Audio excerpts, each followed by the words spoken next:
Buongiorno ragazzi, sono sceso in questo momento dal treno, mi trovo alla stazione di Levanto. Oggi è il 3 di ottobre, è una bellissima giornata di sole e la mia intenzione sarebbe di andare a Punta Mesco. Ora vado giù il paese, vado a informarmi un po', a vedere un po' i sentieri, gli itinerari che ci possiamo fare. Dunque, stando alle prime indicazioni, noi dobbiamo arrivare sul mare dove c'è una villa azzurra e di lì poi c'è, nei pressi di questa villa, c'è l'inizio del sentiero. Ok, l'ultimo albero è questo qui sulla destra e ora noi dobbiamo girare a sinistra e andare in fondo a cercare degli archi e andiamo a cercare questi archi.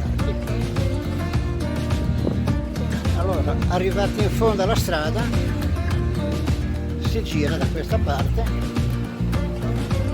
e qui troviamo quello che potrebbe essere un'arcata.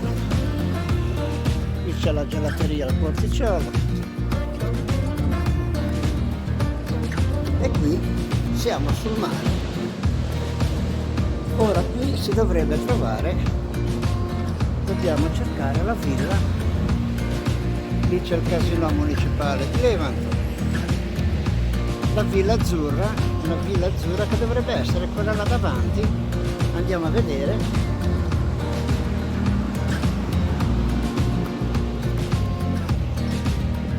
Ok, ora andiamo alla villa, poi vediamo.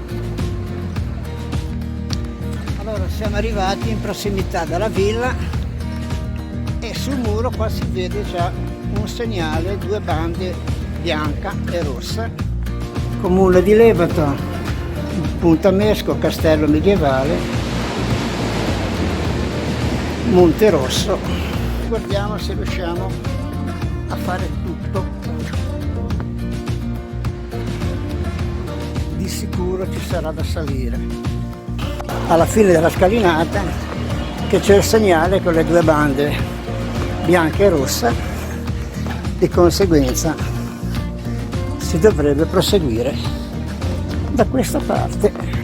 Monte Rosso, Punta Mesco, guardiamo cosa succede.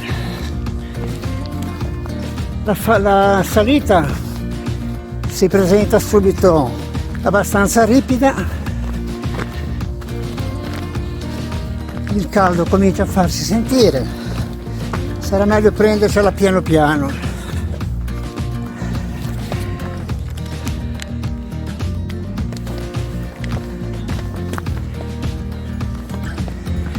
Una cosa è certa, chi dovesse venire, scarpe da trekking, scarponcini, perché guardate com'è il sentiero. La prima parte è inciottolato, ora comincia questa, guardate che bello.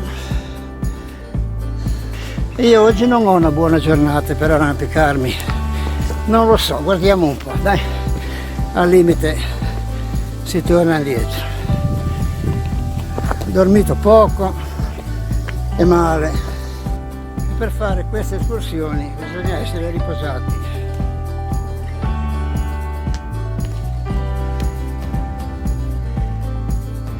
Qui arriviamo a una prima deviazione, però come vediamo l'indicazione dice di proseguire in salita dritti, un'ora per Mesco, 2 ore per Monte Rosso. Dipende, se è vera l'ora di Mesco è vera anche quella di Monte Rosso, dove dovremmo poi andare, scendere da Punta Mesco per andare a prendere il treno senza tornare indietro. Cosa perché le informazioni che ho preso hanno detto che era un percorso accessibile a tutti, inteso come anche persone anziane, certo in salute, per carità, questo è di base, però è abbastanza maleducato. Qui siamo in cima alla scalinata e come vediamo qui per terra il segnale va a destra qui c'è l'altro segnale, ma sembra allora che qualcosa sia cambiato, dai. Qui c'è un'altra deviazione, però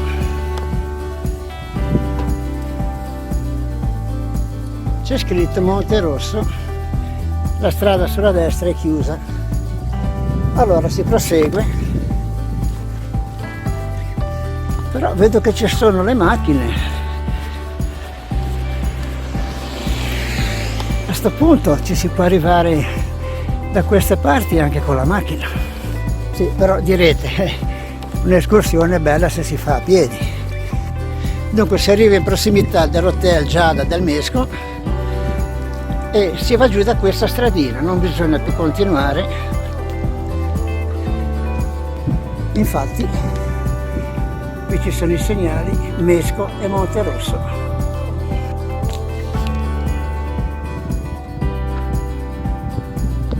Sembra di essere in Germania, c'è pieno di turisti tedeschi. Beh, come sentiero è molto suggestivo,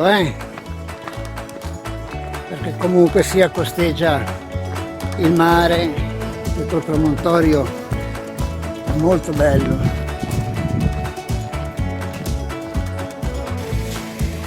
Qui camminiamo in mezzo agli ulivi.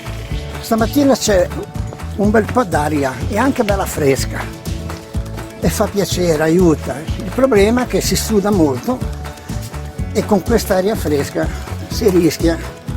Ok, è un continuo saliscendi e sono quei sentieri che spaccano un po' le gambe. Ho notato però una cosa, ci sono diverse casette ai lati di questo sentiero.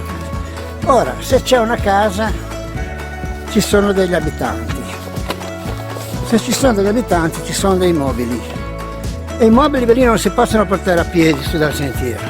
Di conseguenza evidentemente qua sopra la strada carrabile che abbiamo fatto prima un pezzo potrebbe essere parallela al sentiero.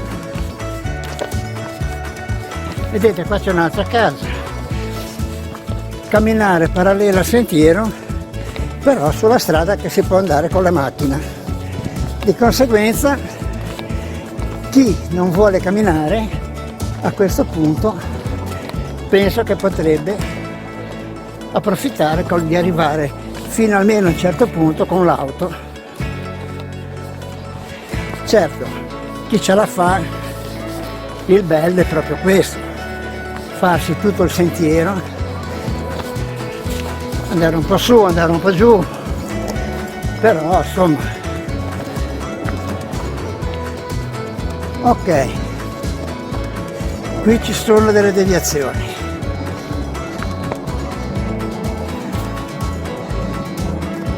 Dunque, Monte Rosso 1 ora e 45, Colla di Gritto.